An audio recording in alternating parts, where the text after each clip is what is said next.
What's up, guys? As you all know, this is your mentor, the one and only legend of indices, Legend Leo. You see, so guys, on this video, we're gonna be doing a trade breakdown of XAUSD. Why did I take that trade, the pros and the cons, and why did that trade become successful? So let's dive in deeper together. But before we continue, please make sure that you hit that like button, hit that sub button, and hit that notification bell so that I get notified every single time the legend uploads. So guys, let's get into it.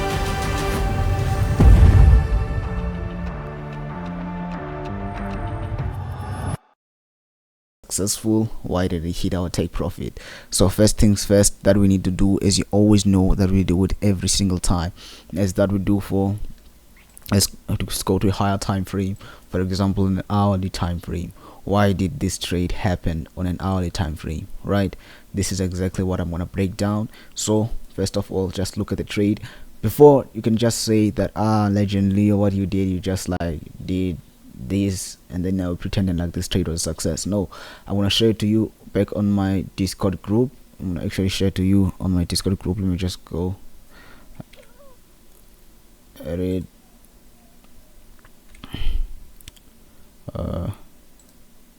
let me just go to my Discord server, which you can actually see. This is the wins, right? These are the wins on my Discord server. I'm gonna make it big so that you can actually see. So I even shared it for free, so just in case, guys, if you want to join if you want to catch these setups with me, make sure that you join our Discord channel. It's definitely for free. Never miss a setup from me and miss some important lessons. And I mean, you're also missing some important lessons, so make sure that you go through it. The link, I'll send it down in the description below, so that make sure that every single time that you want to catch these setups with me, you are on my Discord. So actually see, this is a free zone. So here on free zones, they are the free lessons. Here is a free setup. So this is the free setup that we did, that we gave away. As you look at it, it was yesterday around 8:51 a.m. the trade setup. I set the entry, the stop loss, and I gave them the reason why I'm taking this trade, right? And I also said you should risk like the amount of money that they need to risk to use from proper risk management. And you can see this was the trade, this was the before, as you can actually see, and now this was the after, right? After hitting our take profit. Beautiful setup, everything was done perfectly, right? Like it should need to be. See the other ones that milked with it too here, other students here. So as you can see, man, we are killing the markets, but we're not here where we are at. We are here, all right? We are doing this breakdown, right? First of all, looking at this H1 time frame, which is this one, what do you notice without me even speaking to you? This is why the important structure of a higher time frame really matters, right? So I'm gonna tell you why. So what I'm gonna do, in fact, is that I'm gonna remove everything, so that I'm gonna start from scratch, so that you can actually see why did this setup work in our favor, right? So first of all, this is an hourly time frame. Let's go to a higher time frame, which is a 4-hour in this case. I like using the 4-hour in these days. So what do we see on a 4-hour time frame? Looking at a H4 time frame, what do I see? I see, okay, at a H4 time frame, we had certain movements that happened, right? You have this here, right? That created this whole movement going to the top side. It created this whole movement from here go to the top side. So what are the chances when the market comes back here at this area? The market is going to do the same. There, it's high. When it comes back here, the market, I'm expecting to do the same thing, the same movement going to the top side, which now is being kind of like consolidating here. So what does that mean? That means that the buyers will be more powerful than the sellers. So the buyers are in control based on what? On a highly time frame, right? Based on a highly time frame, what the buyers are in what? Are in control. I'm going to remove withdrawing again. So what does that mean? That means I have to mark this area, which is this is the low, right? And then I'm expecting the market to come back here to touch it, then go to the top side, right? And then from here, I'm seeing my gap, which is this is my gap exactly here, right? This is the gap the market created, and then this is another one too, if you want to create many of them. But We don't literally need to create many of them, right? So it's like that. That's how it's going to happen, right? So since we are here, I know that okay, now since we are here, this is now our what? This is our highest high, which is here, right? This is the area that the market needs to come to, right? Now what is an area that the market can come and lose some volatility? We use our fib here to there. I'm not going to break down everything, I'm not going to tell you every secret, but the key things that you should notice on this breakdown is that follow along with me, you will get to know some things. Even there are things that you are missing in your strategy that now you look at and be like, oh damn, I was missing this thing, I need to like have it now on my strategy, right? There were certain key things that you are missing. Okay,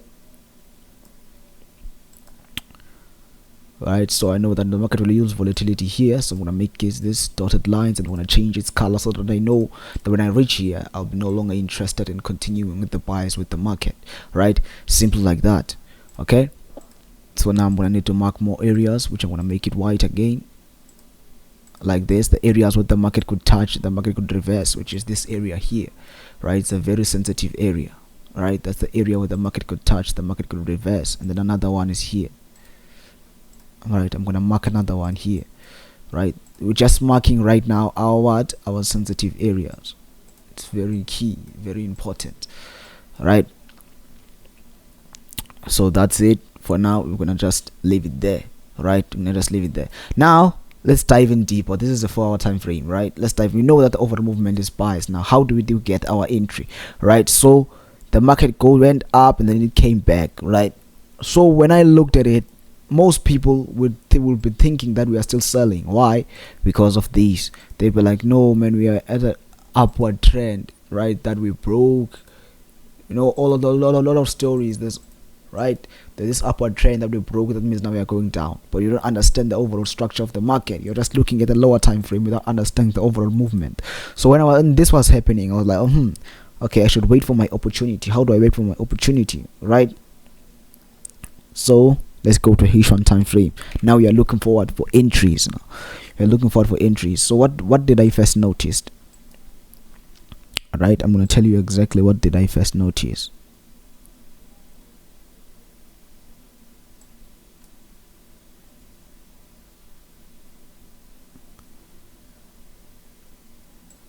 I noticed that here we had this low, right, which the market manipulated. You will see why. We had this low here, right? This exact low, right, with the market touched. Most people, it took me out also here, right? Because it touched, I thought it was going to go straight out, but no. If your stop loss was tight, the market manipulated and then manipulated around before it started continuing to the top, right? Which also it created a gap, which is this gap here that the market needed to fill, right? Which is just simple basic analysis, right? It's just simple basic analysis, right? So now I know that, okay, since we are here, the market has a high probability of going back to the top side, right? Now the market has a high probability of going to the top side, right? Since I understood that, I was like, okay, it took me out. I should wait for some patterns or some Satan reversal pattern. Either it's a head and shoulder or an inverse head and shoulder or a double top or a double bottom. Since now I'm looking for buying patterns, right? I was looking for a double bottom or a inverse head and shoulder. What happened? It gave me this perfect double bottom here.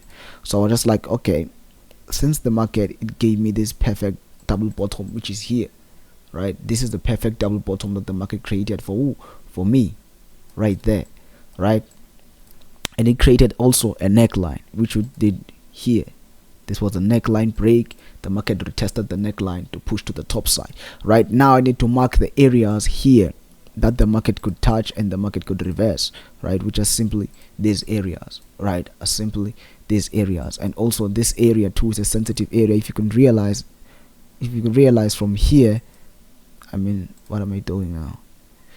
If you could realize that from here the market touched, it reversed, and then here it reversed, and then here it touched, it went to the top and then it reversed. So you can see there were a lot of chances that the market is gonna go back to the top side, right? But for me to take this entry, why? It's because I realized that okay, here we have a lot of reversal patterns with a here and here where the market touched and reversed, which means this area is what is a sensitive area. And what also you need to add to make sure that this becomes like this becomes an extra confirmation is if we draw a descending trend line, which was this trend line for me, right? Which was this trend line. You can see this is a descending trend line, or we can call it a bearish trend. Whatever you call it, it's still correct, right? Here, right?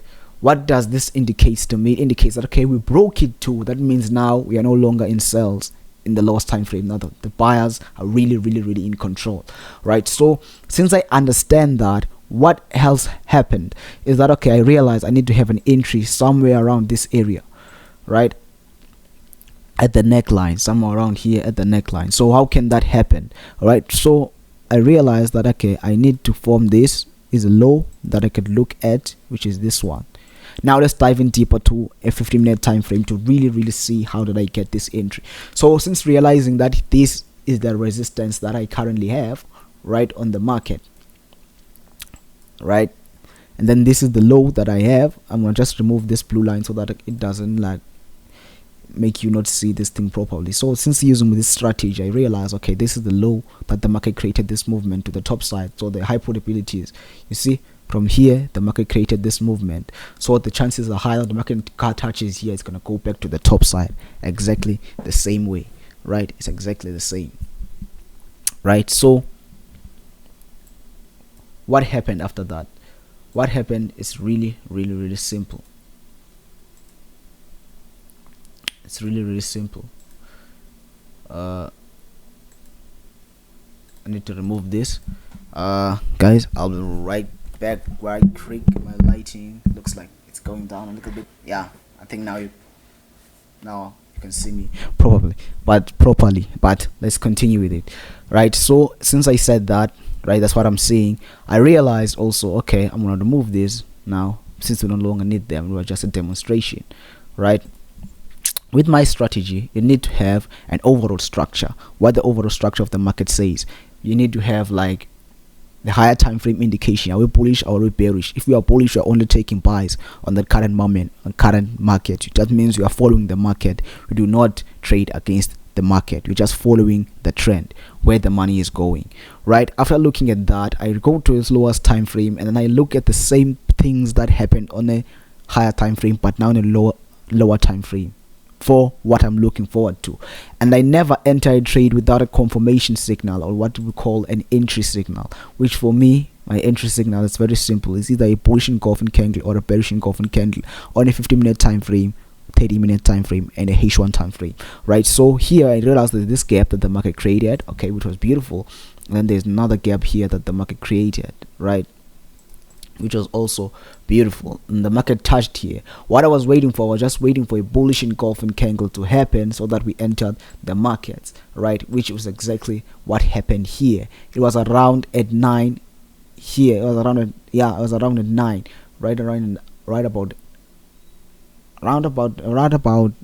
around 9 in the morning, where the London session kicks in. So it was exactly at the right session that we trade in. Remember, we trade on the London session and the New York session. We do not trade on the Asian session, right? So that's what happened. So here I went in. It was somewhere, yeah, around here. I gave me the bullish engulfing candle. I went in, and then the lowest time frame was here. So now what I realized is that since the lowest time frame is like showing me this, my stop loss is gonna just be below here, right, just below the lowest low, so that the market goes to the top side, which is definitely here, right? And that's what exactly what happened. The market followed exactly what we were doing, right? So yeah, simply like that. Simple like that. The market was milked beautifully. That's a simple setup. I hope you learned something through this video. Remember, if you want to join me, the link is in the description below. Thank you very much.